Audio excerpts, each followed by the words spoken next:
So today we're going to be talking about bullying, and it's a huge problem here in Canada, as well as in other parts of the world. So that's why we have our other guest joining, and he'll be sharing some of his experiences. And he's has an international perspective, and he's from Bangalore, India.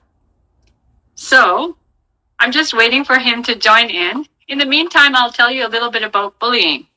So bullying is where someone else is trying to put another person down, and they're also trying to make them feel bad and isolate them. And bullies often will target people who appear to be weak. And it's because they'll be a very good victim for the bully. And so today we're going to talk about some personal experiences about bullying, and we're going to answer your questions, which a lot of people have already asked. And we're also going to go through some question and answers. And if you have questions, feel free to ask them. We'll probably have to save them for the next session. So in terms of bullying, there are some really scary statistics. So a lot of people who go through bullying, they end up with mental health issues. So that's why we have this session today, because in the United Kingdom, they have actually made a special week for bullying. It's called Anti-Bullying Week. It's next week. And it's a campaign where we raise awareness about bullying so that people will know about it, and then they can face them in a wise way. And the other thing is there's another campaign going on with the bullying. It's called One Kind Word. And that is about how you can help people who are victims of bullies by giving them a kind word. So that's one thing that we can do. If you see that your friend is being bullied, then I want you to reach out to them and show them some kindness. So I see a lot of you have joined, so thank you all for joining. So where are you from? I'm here from Canada, so where are you guys from?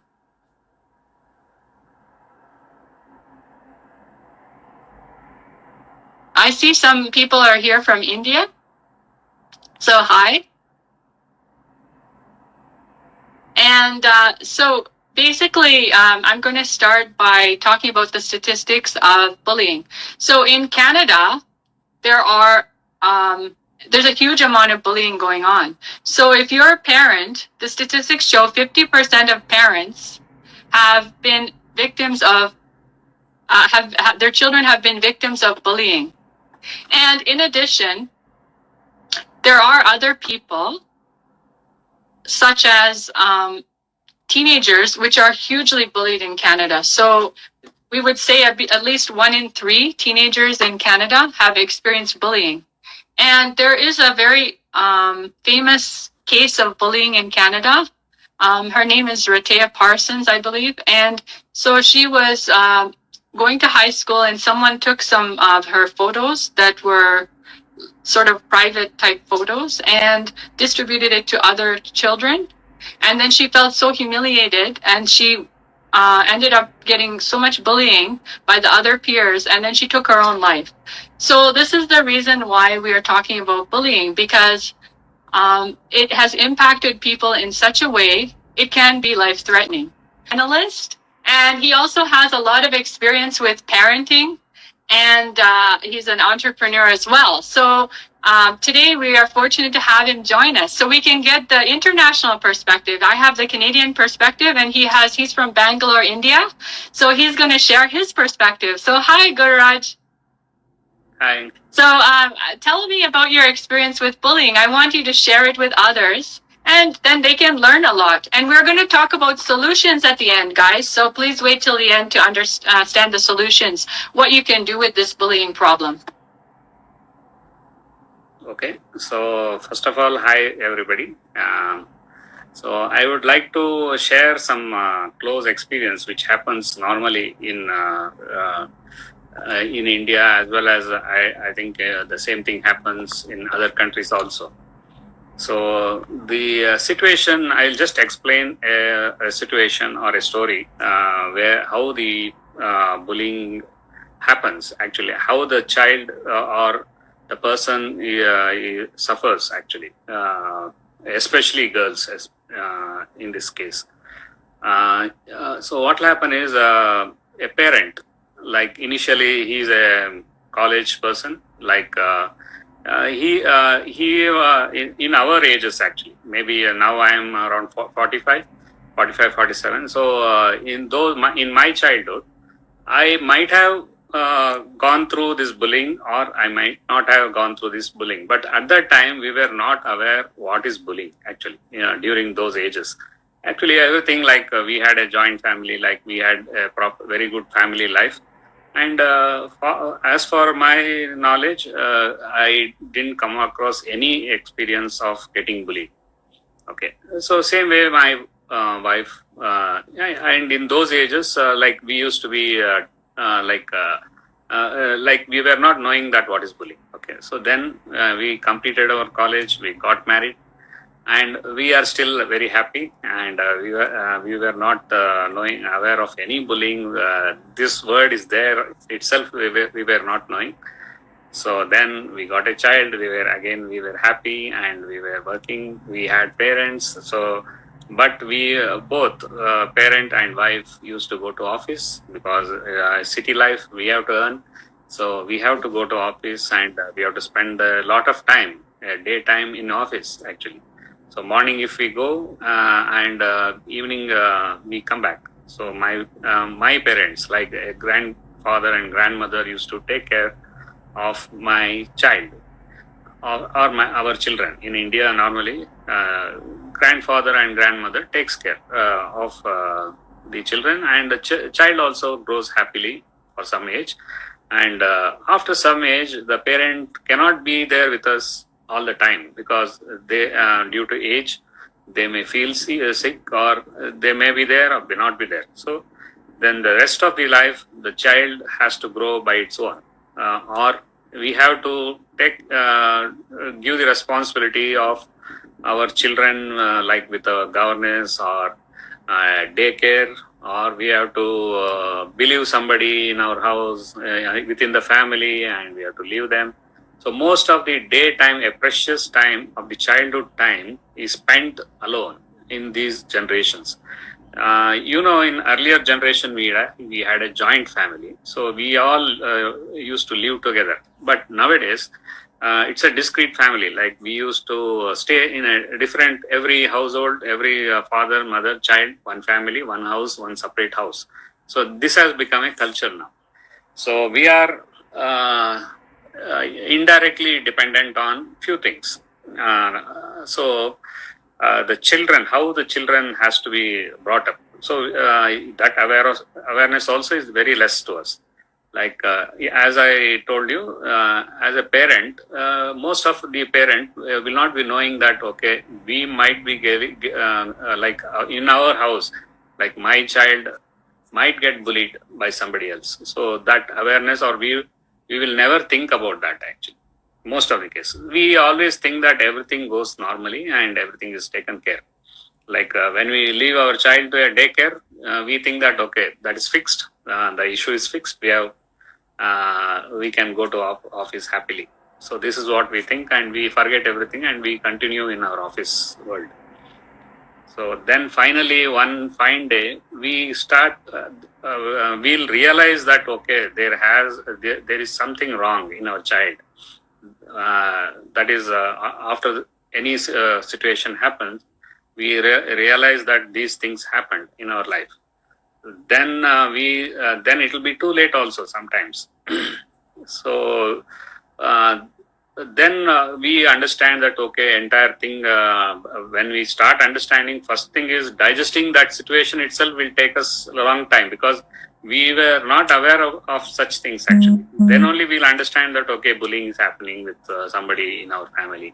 And somebody, usually bullying happens within the family, within the known people itself.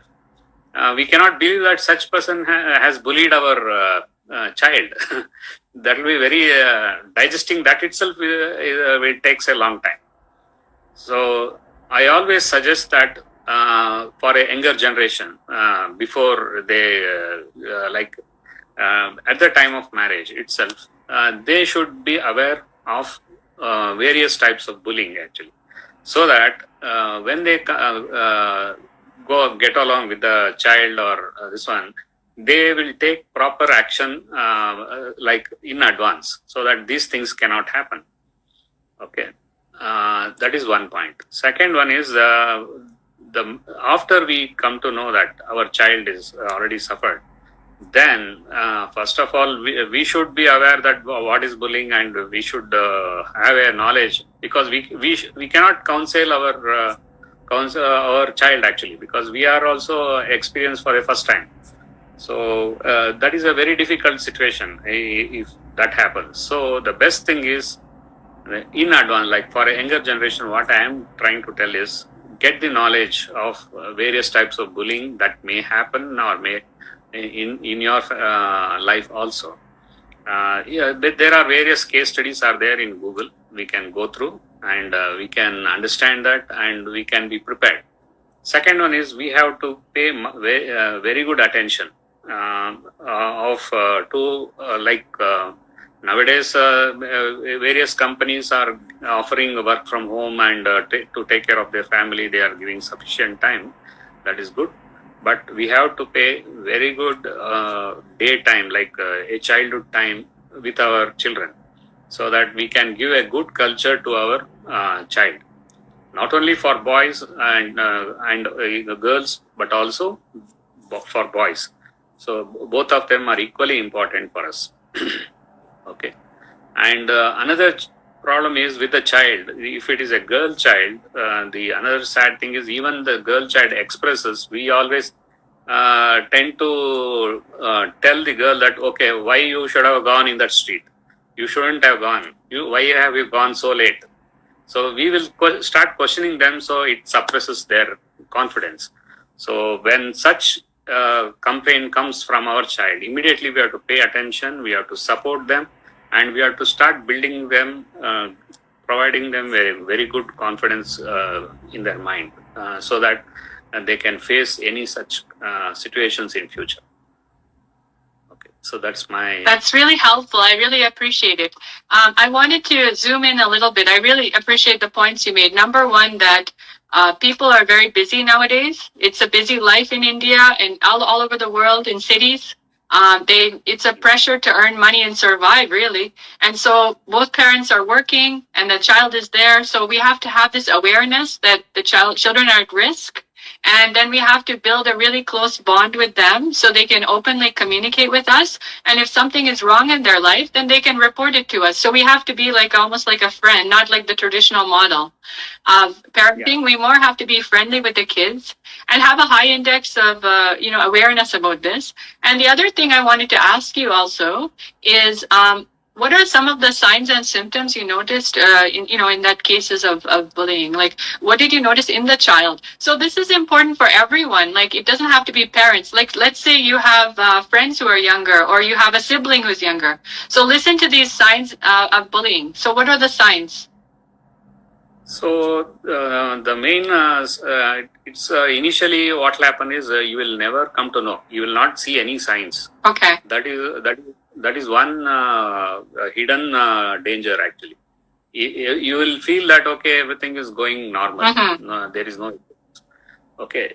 Then very slowly you will see some behavioral changes, some getting aggressive, or feeling sad, sitting quiet. Then something they feel that they are insecure, something like that.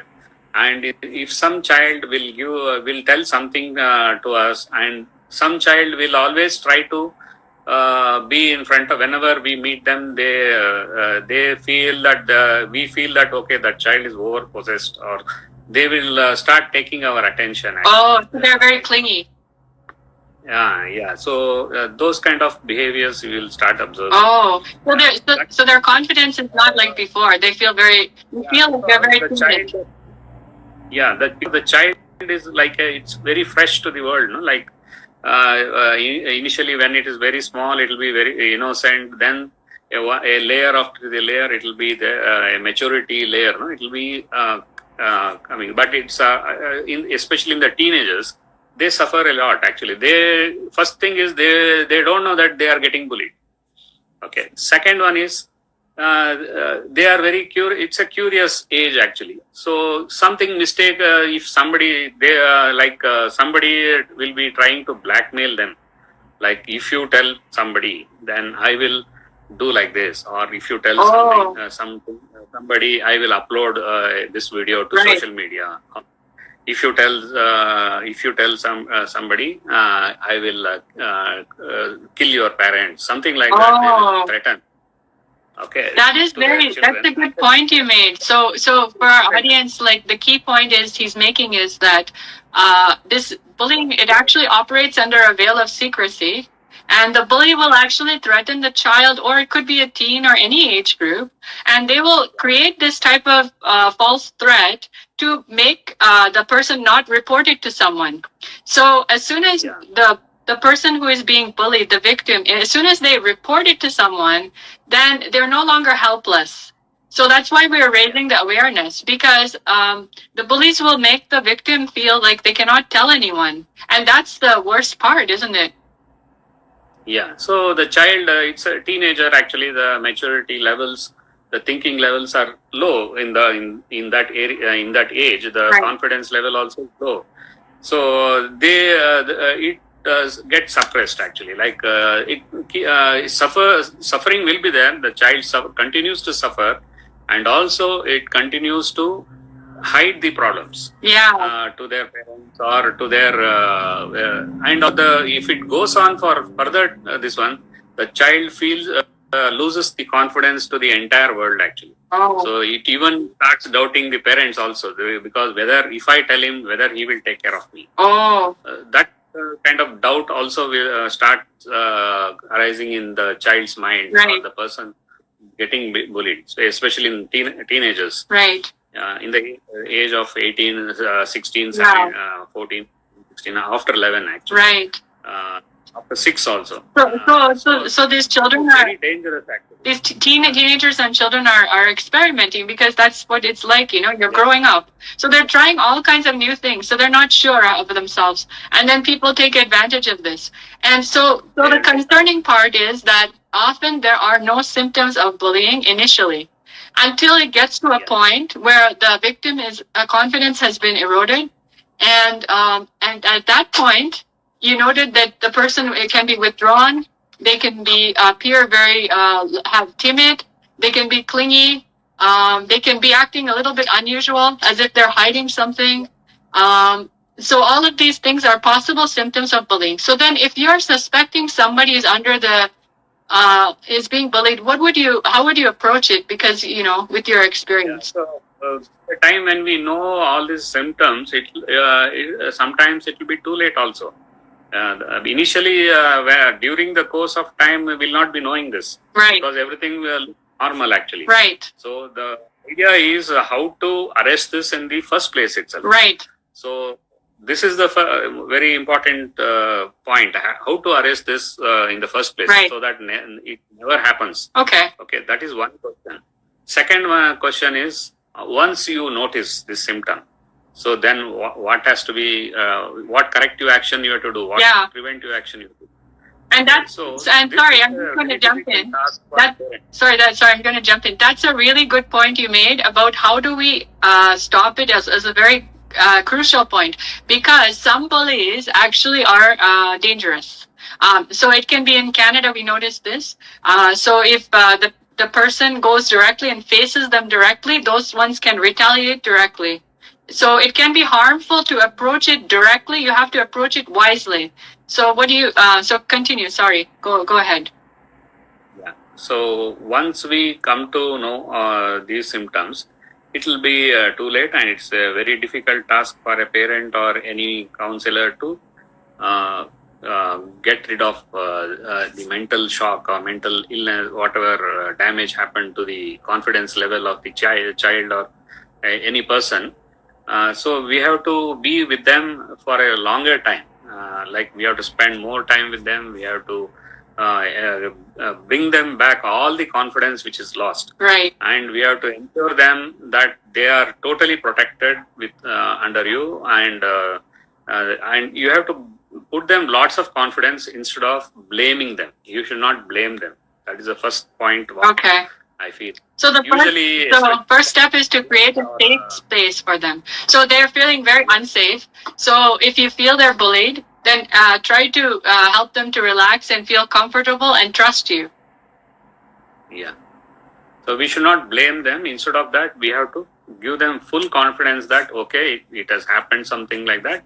So now we have to fill them, give them very good confidence, and we have to spend more time with them, talk to them, and they should feel that they are in a safe hands now. Okay, that is the first. That's a corrective action. But anyway, bullied has happened. So again, the question is how to prevent in the first place. So that is another topic right. to be discussed. But these things has to happen immediately, especially for girls. Mm-hmm. When you observe that these things happened, and when you are in the course of giving them confidence, you never blame them. Okay, because you have done like that, these things happen. So such things we should not talk. We should, because this happened in a very unfortunate situation. It has happened. But we should always give them a very good confidence and build more confidence inside in them, actually. Right. So that they can face anything in future when it comes. Right. So basically, helping them understand that you accept them, you have no judgment about it, and letting them know that you are there for them, and helping them to heal. So that is a very tough process. A tough process, but we have to do it. I'm wondering, like in our audience. Sorry, go ahead. Yeah, once we observe that, immediately without delay we have to do that. Okay. Keeping aside all our works, no matter how busy we are. Right. So we have to make ourselves free, and we have to spend time with our child. Okay. Otherwise, it will be a big loss in future. Right. Yeah, it can be very harmful. I have heard about depression. The depression levels will increase, keep on accumulating. Yeah. And that depression will be sitting in one side of your mind. And tomorrow, even if you are happy, this accumulated depression will affect in any one point of your lifetime. Yeah. So that depression will start bursting you, and they will take some hasty decisions. Right. That's right. And we see that in the news. And what we see in the news, it's the end result. But the good news is that number one, we can identify this. So we can identify that the child. So always keep an eye on the child and their emotion and behavior. And as he said, you want to be very close with them. Even if you're busy, make sure you try to develop that trusting relationship where they can tell you if somebody's harming them. And then the other thing, as he said, is we were talking, how about approaching? So in Canada, right, like sometimes these bullies will give a lot of threats, and we don't know if those threats for the child are real. So the child will not tell anyone because they're terrified. And so then, as if it's a child who's facing, what advice would you give them? Like, say the child is under the bully and they're listening to us, and so how do they get out of it in a way that's safe? Yeah. See, this is also a difficult thing, actually, because the child, as I told you, it's a child, actually. Like the confidence level is low, and the thinking capacity also will be low because it's a teenager. It's a very curious age, actually. Yeah. Want to explore more things, want to see more things. So that kind of an age. And the person who is bullying, we cannot even imagine that he will bully. Like, you will be surprised to know the person who is bullying is a known person to you. Oh, really? Maybe like your uncle or your very close relative, like maybe a cousin brothers, or it may be a teacher also. Right. In a school, there the teachers. So the like a child, when it goes, for example, if you take a teacher, he is bullying, the teacher is bullying the child. Okay, so child will be under the impression that the mentality, how it will be there is, the child is a student actually. So he will always see that teachers are superior, they will give you knowledge, they can, whatever they say is right, like that kind of an impression will be there Right. for a student, especially when you are a teenage, not in a college level. In a teenage level, like 6th year, 7th year, 8th year, like that, in those ages. Okay, you are so humble, and you are very obedient to the teacher also, but teacher takes advantage, some teachers, not all. So some teacher who is trying to bully will take advantage of this situation, and some students gets bullied actually. They will take, okay, if you obey me, you have to obey me, or if you don't obey me, I will tell your parents, or I will give you less marks, something like that. Right. Okay. Or there are various kinds of threatening and blackmailing there. These kinds of happens in everywhere, within the family, in the known circle, or the outside circle is very less actually. I can see that most of the bullying happens within the known circle only, and that's like teachers, relatives, and friends. And that is because, why is that, do you think? Because the access to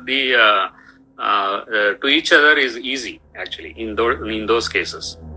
Because for example, within a relative, if an uncle always meets this the person, the bully, the child or person, access to meet them is very easy, no? The contact, communication between two is easy, right? So they will take advantage of that. Okay. And nobody doubts them actually, the family, or if a teacher also, like a parent will not easily doubt the teacher, that teacher can.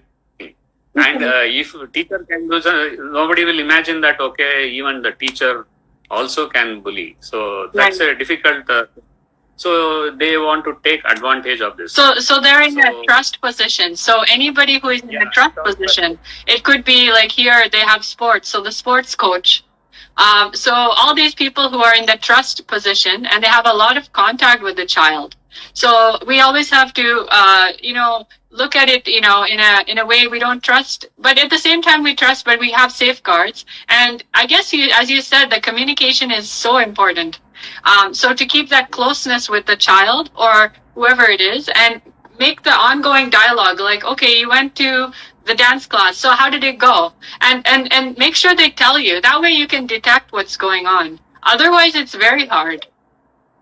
Yeah, so that's what I was telling you, like spending time with our family, with the person who is getting bullied, spending time with them, quality time with them is very important. One. Then second is when the bullying is happening, we'll never know. So we have to think of a situation where how to arrest in the first place. Okay. So that one, there are various debates are there on that. Right. Okay. And then regarding the child, like if the child is, I'm just telling about like my experience. So when I was younger, there were a lot of bullies in my school, and like say grade, third standard, fourth standard, fifth standard. So these boys will like push and say bad words and do all kinds of very mean things, and humiliate in front of other people. So what I would encourage children, teens, if you're under bullying, you have to always know who you can really trust. So is it your parents? Is it like an advisor in the school counselor? Is it like one of your uncles and aunties? So somebody you can trust that you can tell about this, because bullying can only survive when we don't tell somebody. So in my case, I told one of my parents, and they went and talked to the principal. That didn't work. Then they talked to the parent of the child, and then he stopped. So in this way, remember that you always want to seek help. If you're a victim of bullying, seek help, but seek it secretly so the bully doesn't know, because sometimes you can have safety concerns. But it depends on the age of the child. But in older children, we can definitely seek help. Yeah. So in if you are the if the like after 16, 17, somehow because the child will start thinking and it can differentiate what is right or what is wrong. Right. Then the child or the teenager, like, they can start coming and reporting this problem to others. Right. The major situation is like problem is at the age of 6, after 6 and before within 8, 6 to 18. So this is a very crucial time. Yeah, that's very difficult. Yeah, especially when they are blackmailed by the bullying person. Yeah. So that's one of the problems with these bullies. And so then the other question comes, okay, so now, we found some bully in our life. Okay, so I explained I was younger, so I told a parent. In your case, in other people's case, maybe they found out a child was bullied. So then, how would you approach like how would you get the child to safety? Yeah, the first safety is we have to because the bullying, one bullying happened. Okay, you have threat. You went and spoke to that person who is bullying you, bullying your child, and you have warned him, or you have handed over to a police or some that corrective action you have done. But what happens if the other bullying may also next time again the same thing can repeat with some other person? Right. So how to arrest this problem actually? Yeah. So arrest this problem like permanently. How do you fix it actually? Yeah. So to do that, you have to build a confidence level in such a way in your child or to the person who is got bullied. The confidence level has to be increased, right? Because the confidence level in the sense we should make them aware of all kind of situations of bullying. Okay. And we should assure them that if somebody is there to take care of her, right, her or of if something happens to her, that because finally when the retaliation happens for any bullying, first thing what the person who is getting bullied thinks that whether am I protected if something happens, whether somebody is there to protect me. Right. So that kind of a support we have to give, right, to a child. It can be a friend, or it can be a husband, or it can be a wife, or it can be a parents also. Yeah. Our parents who has to strong like a strong support to be given, confidence level to be given. Okay. Okay, whatever happens, I am there with you. Right. So that is. So you're going to develop a safety plan. So the child knows that that this was not a good situation, but there are a lot of safe places they can go to, and these are other bullying that can happen in the future, and it can be faced, and this is the safety plan. Yeah, safety plan, and we should make them aware. Like next time when somebody is trying to bullying you, immediately you should be aware that this story, this type of bullying, I am already aware. Okay, next he will talk to me like this, and he will approach me like this, and he will insult me or harass me like this. Right. So I am already aware that what he's trying to do. Right. So if that awareness is there, automatically it will give a confidence to you, right, and you know how to tackle that. That's a really good point. And somebody has asked a question. So she says, I am an introvert, and I'm naturally peaceful and quiet. So how can I fight back when these bullies approach me? Yeah. So especially if you are a quiet person, like if you are not mingling with many people, and if you want to be yourself, and you are like whatever work comes to you, you will just complete that work and keep quiet. Yeah. So that's one of the very cool and quiet way of the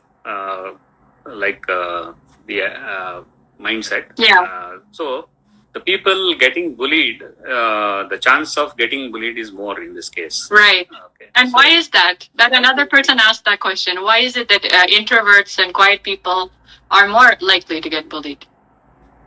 yeah. So here, the message what you are giving from your body language or from your attitude to the outside world is, you are a silent person, you are a weak person, or you are you are like a bookworm, or you are like a like workaholic or Right. something like that, not involved in any other activity. Right. So that weak, the word weak, that will be it will be broadcasting from your this one. So the bully will So interpret what will happen? your goodness as weakness. Yeah, the goodness inside you will be shown as a weakness to the outside world. To the bully. Okay. Actually, you may be very strong also. Yeah. Internally. But the people who are seeing you, they may feel that, okay, you are a polite, very soft spoken, very nice, and very good person, very whatever humble person, like that they will think actually. So the person who is bullying you, he just want to show that he is strong, and he want to be he want to either by insulting you, or by harassing you, or by giving you more job in the office place. Right. Because you are quietly do the job, they will give you more job. Okay, so so these kind of things will happen. It's quite natural actually. So how to tackle this situation? So first thing is, you should be very, very confident about yourself. Right. Okay. You know what you are actually. What are all the good qualities you have, and you are very confident, and you know what to do. Okay, so that confidence should be there. Whatever situation comes, I know what to do. I know how to handle. That confidence level should be there. Right. If you don't have that confidence, build that confidence. How to build that confidence? There are various methods are there. Right. You find out. So first thing is, build that confidence within you. Right. You should have that confidence that I am strong and I know how to tackle things. Right. Okay. So Then, so basically, with regard to this confidence, a lot of people will say, okay, well, I'm an introvert, I'm not confident. So, okay. So in terms of, earlier you mentioned something like when we were talking earlier about confidence. So basically what it entails is to be aware that nobody's perfect, but you have good qualities. And so try to remember you have good qualities, and be prepared that people will criticize you, and be prepared that you'll meet these type of bullies, and then have your answers ready. So if you're meeting these bullies daily, then have your answers ready. And other thing is, don't give away things that bullies can use against you. So even if you don't feel some things that are your personal information, your personal photographs, whatever it is, remember, if you're putting it on the internet, it can be published. Or if you're sending it in through a mobile, whatever you send, your information, your photos, it can be published anywhere in the internet. It can be used against you. So remember, whatever you're sending, make sure it's something you don't mind if it goes on the newspaper. So in this way, if we kind of are aware that these things can happen, we can always prevent it. Yes. See, that's a part of confidence also. See, when I say that you have to be confident in yourself, what you're doing, you have to be confident in what you're doing. Right. So when I say that,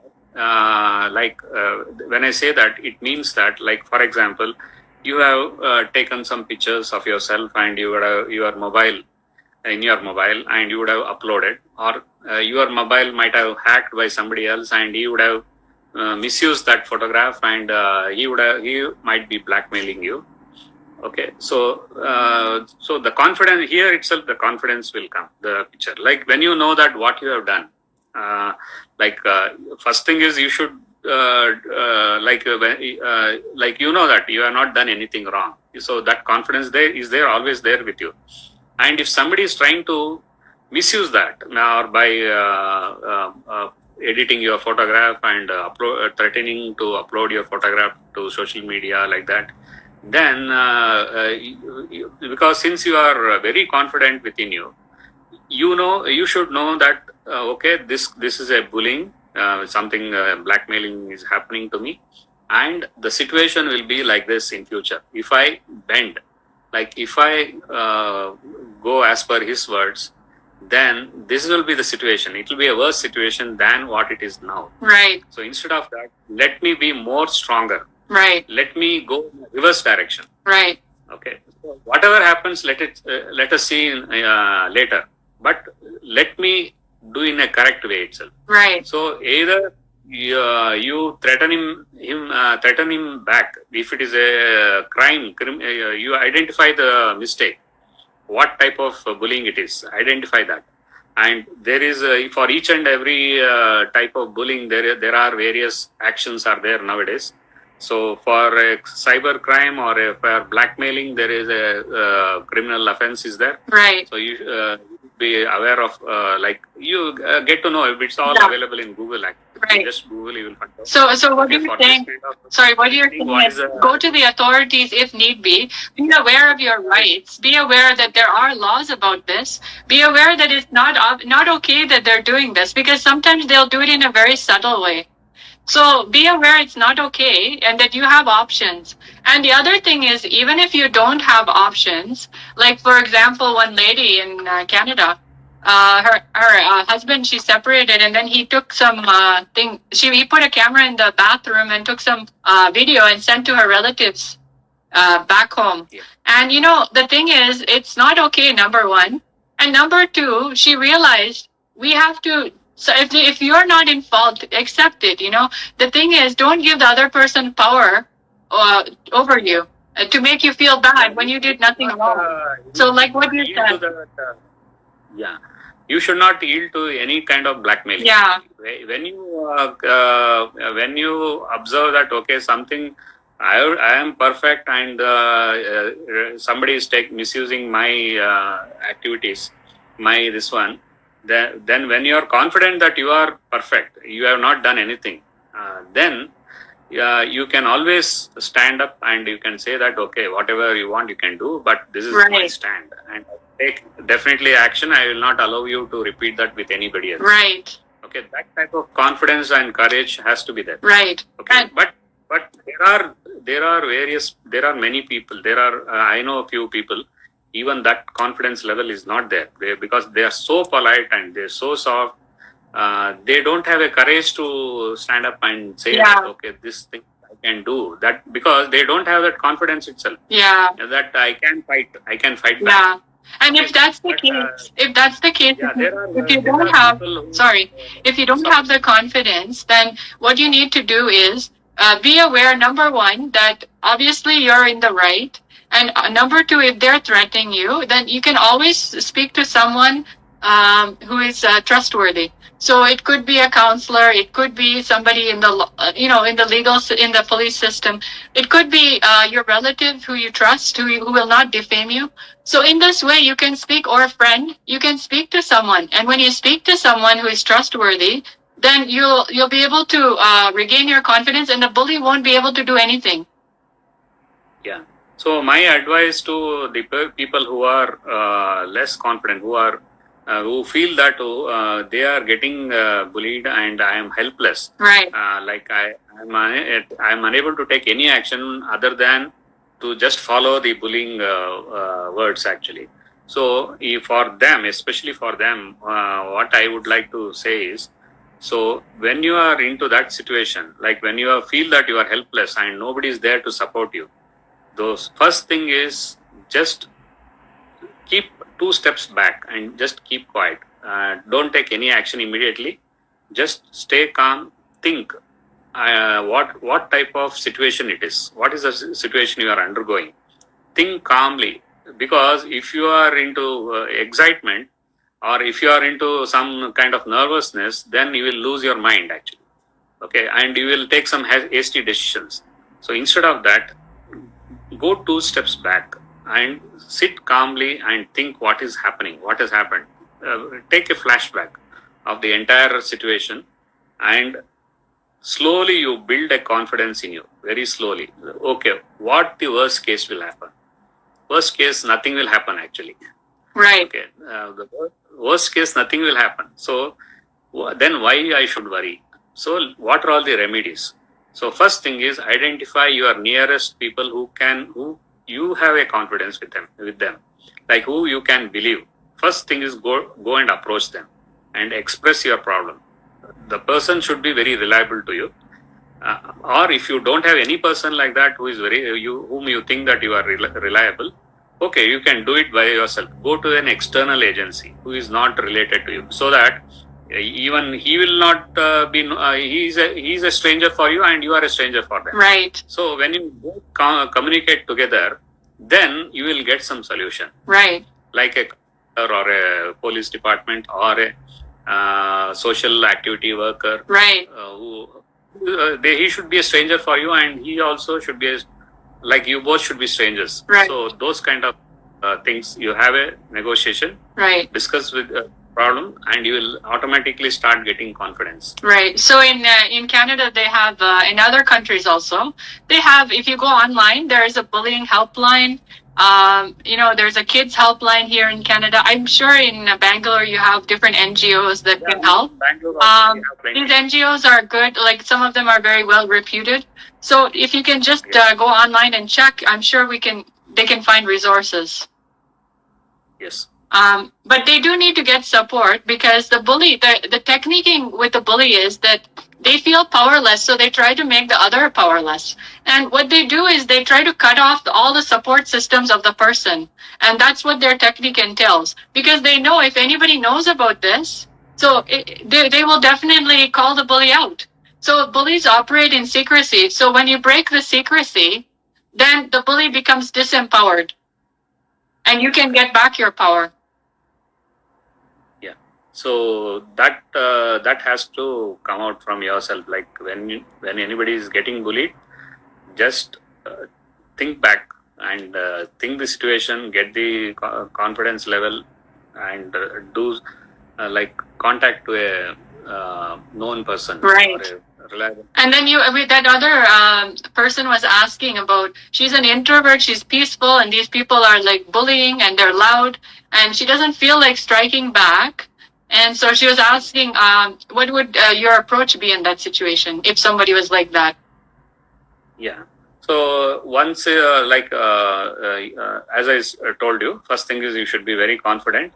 And when you feel that, okay, somebody is bullying, so what type of bullying is very important? Right. So is it a sexual harassment, right, or is it a mental harassment, or is it a working atmosphere harassment, or it's a friendly harassment? Right. Friendly harassment, like by seeing your color, okay, you are too short, your eyebrows are too heavy.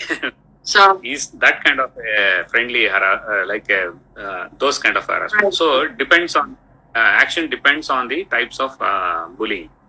So if it is a sexual harassment, immediately that is a serious issue, and it's a social issue also. So without any hesitation, be very confident and get report it to a proper authority, right, to take the action. If it is a friendly within the if it is a general harassment, like right, every time when you go, people will tease you, and right, ridicule. People will follow you. Ridicule. Yeah, they will ridicule you.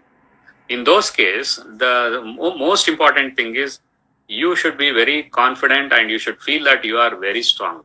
Right. Okay. And the people who is bullying, they are not strong actually. They have some weaknesses. Right. Due to that weakness, they will bully you. Right.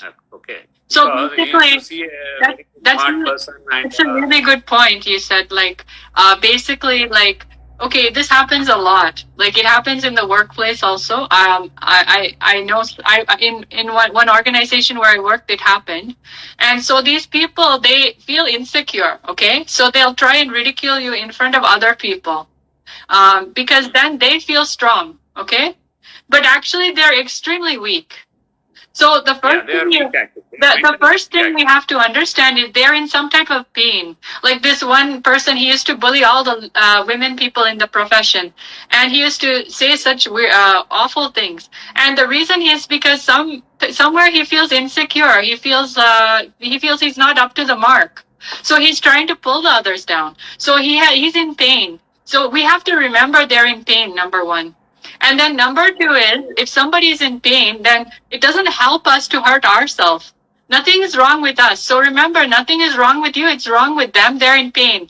And then sometimes you have to there's a situation where you try to complain and nothing happens. So in that case, you have to realize they're not going to change. So why don't I just feel good about myself? And why don't I just, ignore them? It's not that you ignore them, but you have to live with them, and they're not going to change. So then you have to realize they're in pain. That's why they bully. So the best thing is the confidence level. When you are confident, and you should show them that you are stronger than they are actually. Right. How you can show that you are stronger than them. Nothing else, because you by look wise you may be weak also. Right. They may be looking strong with very good physique. Okay, you may be very small and you may be feeling very weak in front of them actually, physically and personality wise also. So, but mentally, if you are very strong and if you are confident that you can, you know what to do. So, just by your facial expressions, you can bring them down actually. Right. Like when you start bullying, the way you behave and your dress code and your the way you smile to them and way you reply to them. So in first time they may bully you. Second time, that bullying will a little bit, it will come down. Third time when they come across, then they will start feeling that nothing. She's mentally very strong. Yeah. And, you just give a very confident smile. Right. Whenever it happens. Very confident. Same way. Yeah, exactly. Communicate in such a way that, you know what to do for your problems. So right. She knows tomorrow she may do something to me. So that kind of a message should go from your face actually. So when that comes only when you are confident. Right. Actually. So that is one solution. That's a good point. There are, And then I experienced that, and so that person kept on, they just had a strange mentality where they felt they could pull others down by ridiculing. And so what I realized is they're in pain, so I just ignored them and I tolerated it. After some time, they became my friend because they realized that I cannot be brought down. So in the same way, if you're going through this, these people are loud and they're, you have to realize there's nothing wrong with you. It's them. They have some issue inside. So don't allow their words to get inside of you. And just be, as he said, just be confident internally. And sometimes it helps to not even give them importance. So give them no importance. And then they'll go away, those type of bullies. Yeah, that's correct. So, and then yours, yeah, go ahead. We have to be aware of bullying, and we have to be very confident in ourselves. Right. We should know what we are, and we have to be very confident in what we are doing. Right. So these two things will change our personality. Yeah. And that takes care of the small issues of bullying. Right. Okay. And so then, And don't allow the bully to let you feel weak, So that's their whole technique. Internally, they want to get inside your head and then it make you feel internally that you're weak. So if you know this is the technique, then you can be ready for them. Yeah, correct.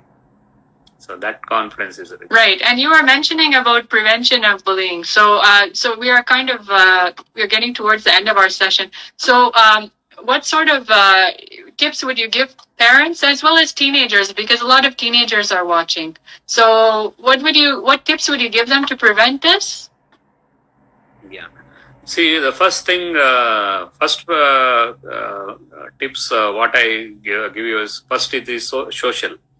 That is our government or our schools and colleges they should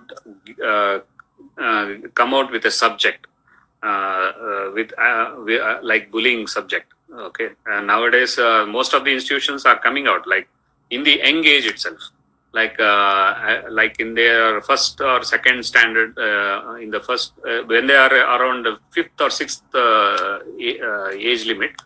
During that time itself, they should have a subject in their schools saying that about the bullying and sexual harassments and various types of as per the ages, whatever is required. So that awareness has to be given to the child itself, so that the child gets the confidence at the early age itself. Right. Okay. So getting this confidence in the early ages is better. And also, may I add that in the schools they can also add a level of support for people. So there could be an awareness to the children. If someone is bullying you in any place, please report to us, and we will give you some tips and help you. Yes. And then they can also contact the parents, and then so this can be caught early. Yeah. So that is one of the this one, and nowadays most of the schools and colleges have their counseling team. Right. So the counseling team has to monitor these kind of situations and the children behavior, and they have to report to their parents. So this thing should happen. That in many places it's happening in India, Right. but still improvement has to happen in remote areas. Not happening. Then the government policies. The government policies nowadays in most of the countries, advanced, developed countries, it's already in place. Right. Very strict actions are there, so that is good. And apart from this, the various our culture. Okay, see our culture. Like if you take any of the religion or any culture, we have a very good culture. Actually, but we are most of the things are forgotten actually. So culture means how do we nourish our child? In what way? We have to, even if it is a boy or a girl, we should bring them in very ethical and very noble way. Actually, for every children, the way we are, the same thing will reflect to our children. Actually, so first thing is we should be perfect. Okay, when we are perfect, the same thing will be followed. The children will follow. But everybody will wonder, what do you mean by perfect? Perfect. Yeah, that is another question. Perfect is like, especially in the bullying, we should be very transparent in our life. Okay. Okay. Like do all good things and communicate the same thing to your children. And for example, I will show you consuming alcohol, it may be consuming alcohol. Okay, it's not an offense, but when your children are there in front of you, so how you have to. Oh, okay. I see what you're saying. So those kind of things actually, or when you are communicating with your friends and some other members over phone, use the language you speak. Right. And the way you do, and the father mother quarreling in front of your children. Right. Right. So that's important. The child will be observing actually. That's important actually, because in Canada we noticed that too, that the bullies themselves come from a household where they were bullied, or one parent was bullying the other. And so as a result, they go to the school with that, and they model that behavior with other children. And they model in their relationships. So we have to be very self-aware that we are communicating in a way that is peaceful. That's the main thing. And if we, and because the children are going to pick it up, and we want to be a good example. Yeah. So this is a house culture actually. Right. So that culture has to be protected and nourished in a proper way. Okay, then your child will become a good citizen, and he will not bully you. Right. So the thing is, how do you avoid your children not to bully anybody else? Right. So that's how we have to teach to everybody. Right. Okay. So the peaceful communication, respectful dealings, fairness, all these good things have to be taught in the home, as well as school, as well as society. And it starts with us, actually. So if we are peaceful, and if we are dealing with people in a fair way, then we can change those around us, and then hopefully the others will change also. It's a ripple effect, right? Yeah, and be very transparent in your way of life. Right. Then be friendly with your people, whoever Right. you are. And always try to build them confidence. Right. Don't suppress them. Actually. Right.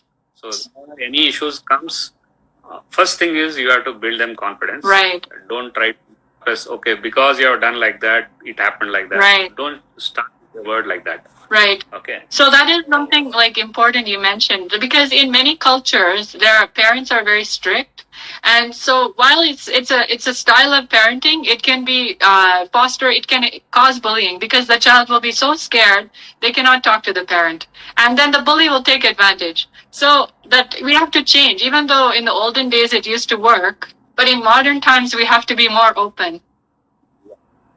So in modern times, nowadays the people are very logic actually. Yeah. Okay, as I told you in the previous this one. Yeah. The people are, the younger generation are very logic. Yeah. They always try to see. See, earlier in our generation, like when we were child, when my father used to say, "Don't go outside at night," means I used to follow.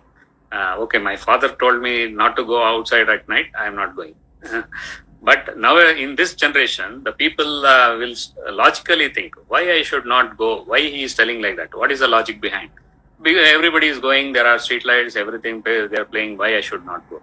So we have to explain them very logically. And if we feel that whatever we are advising them is not logical, then we will not be a good advisor to the children. So they think logically. Right. Okay. And they accept only when there is a logic. Right. If there is no logic, people won't accept anything. Yeah. That is a new generation. Actually. Right. So whatever we do it in a logical way. Right. Okay. And we should always see what, if we do like 1 + 1 is equal to 2. So we should know 2 is there always. So that is a logic. So we should explain to the children in such a way that if you do like this will be the result, because of so and so activities will come up and you will get into this kind of a result. Right. So we have to make them, and once they understand, then they will get convinced immediately and they will start advising others. Right. So basically, so we're getting towards the end of the session. So a lot of people were very interested in solutions. So I'm just going to summarize, and then you also jump in. So some of the solutions are: number 1, prevention. So the way we prevent it is we model good behavior, ethical, kind, and compassionate, and not fighting in front of other people, children. So we have to be good role models, number 1, for prevention. Number 2, you mentioned that instilling good communication with the child, so that the child can come with you if somebody is mean with them or if they're bullying. And then the third thing you mentioned was regarding the society and the school, and they can also educate the children, right? And then for solutions, could you just summarize some of the solutions you mentioned? So if somebody is bullying, what are we supposed to do? How can we face? Yeah, the basic thing is you should be very confident about yourself. Right. And what you are doing. Okay, and you should be aware of the various types of bullying. Right. But this awareness can happen only after a certain age limit. Right. In the teen actually. For teenage level, the parent has to be aware of all the bullying. Right. And we should make our child very confident. Right. Okay. The third one is you should know the types of bullying, and for the remedy of if any types of bullying happens to me, right, what I should know. So safety plan. That safety plan should be there within you. So this is most. And also knowing about the various resources, and also for people to know where they can go, because people of all ages are bullied, right? Like kids are bullied, so they need to know who they can trust and who they can talk to. The parents need to know about this issue and who they can get help from. And then the adults, even the workplace, there are safety plans in the workplace and, in the legal and police system. And also for people who are in a relationship, if they're bullied, then they need to have a trusted friend who they can talk to and they can get out of the situation in a way that's safe for them and allows them to be still empowered and safe, because that's the concern, right, with the bullies, that we always have to keep the person who is bullied safe. Yeah. Okay. Great. So it was really great talking with you. I really appreciate you taking time out of your busy schedule to come and help everyone understand this problem. And you shed some light on solutions and gave us a lot of information. I'm so grateful to you. Yeah. Thank you everybody for everybody who has come online. Thank you all for joining. It will be a great thing if this can be shared with others and and it is spread to many as possible. Even a few people who is who is benefited from this, then our this entire thing is a success. Yeah. Thank you. I appreciate it. Thank you. Okay, everyone, please spread the word and share this with others. Thank you. Thank you. Bye. Bye. Now I'm going offline. Yeah.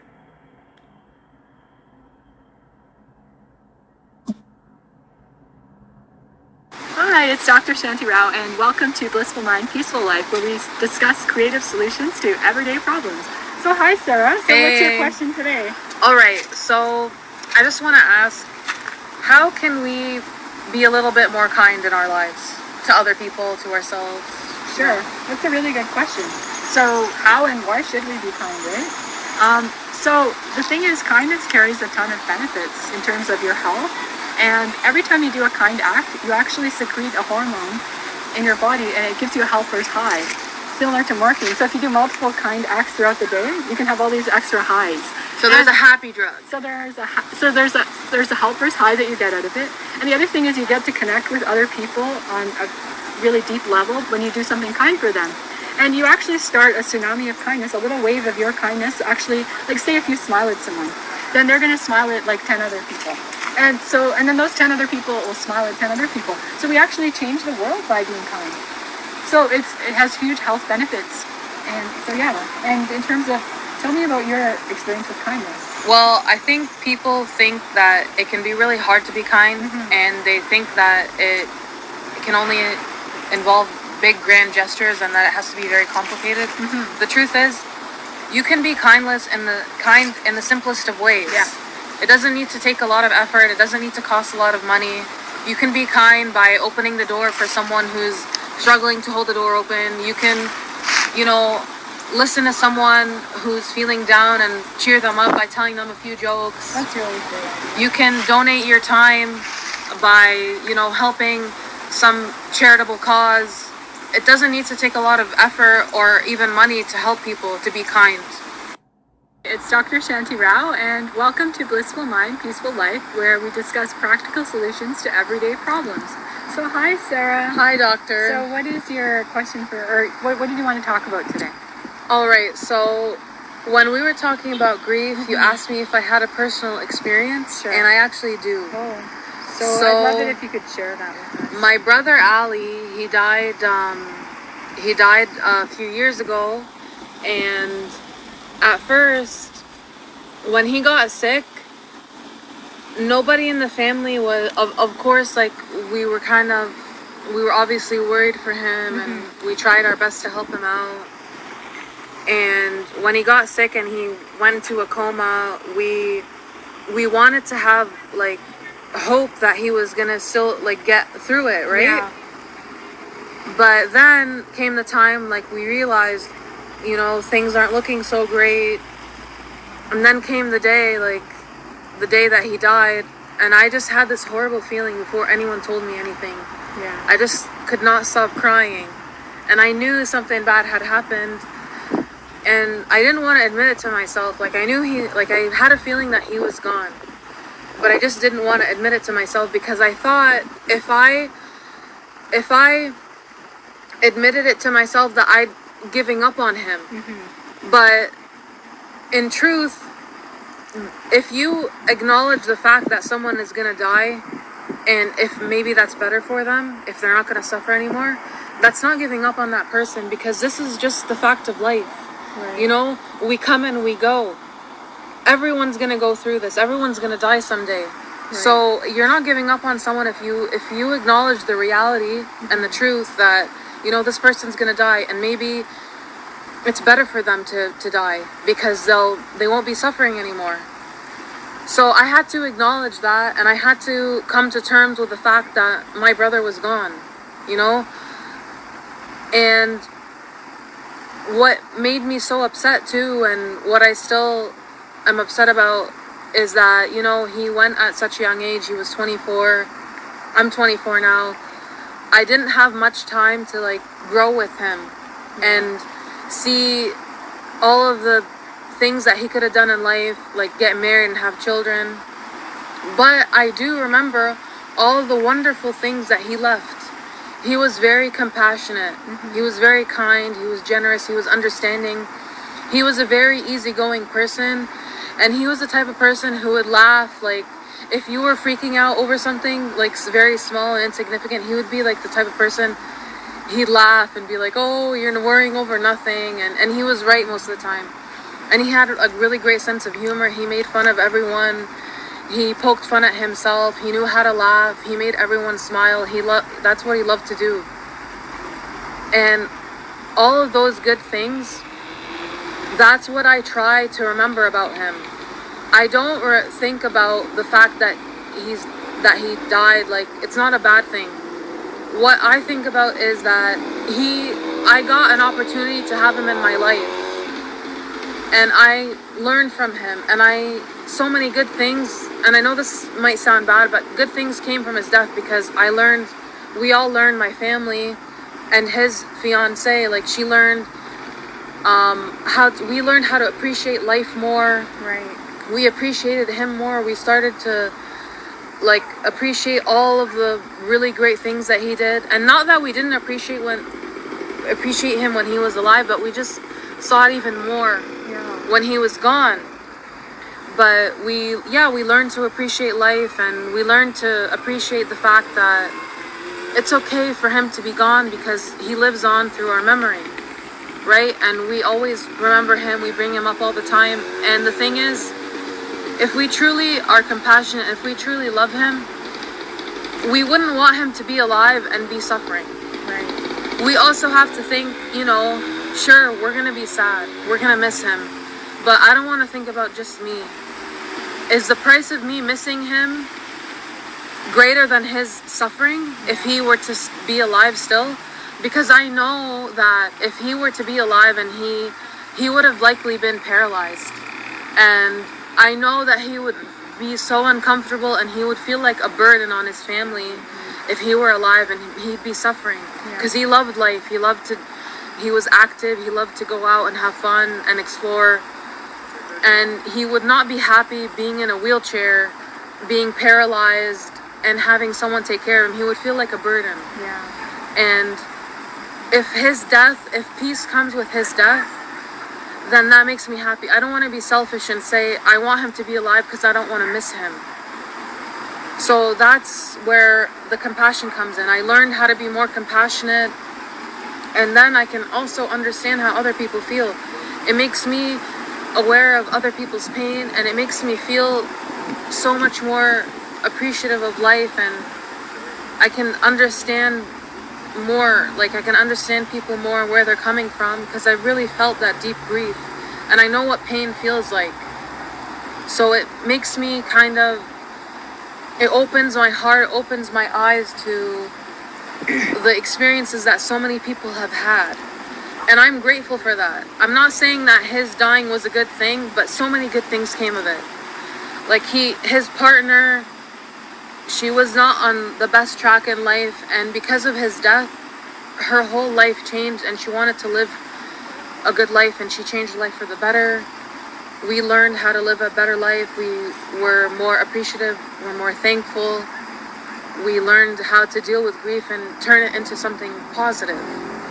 So I don't think of his death as being a bad thing. Sure, it's painful, and I still miss him, and I love him, and of course I didn't wish that.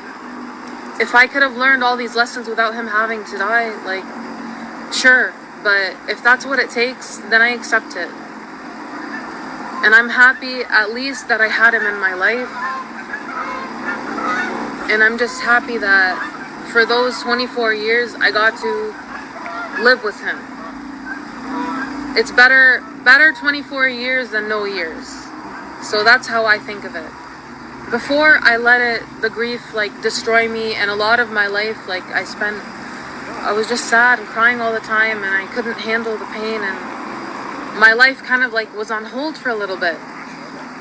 But I realized, I don't want to live like this forever, and this is not helping me or helping other people. I don't want to be a burden on anyone, and I want to do good in my community and for the world.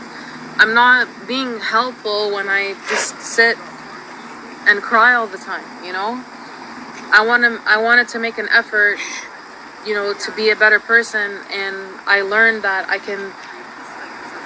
grief helped me with that. I had to take all the bad things and I had to change my perspective. It's all about your perspective.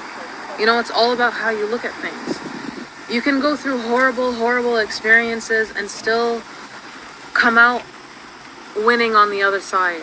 It's all about your perspective. It's all about how you want to look at it. And it's about whether or not you're willing to, make an effort to see. And sometimes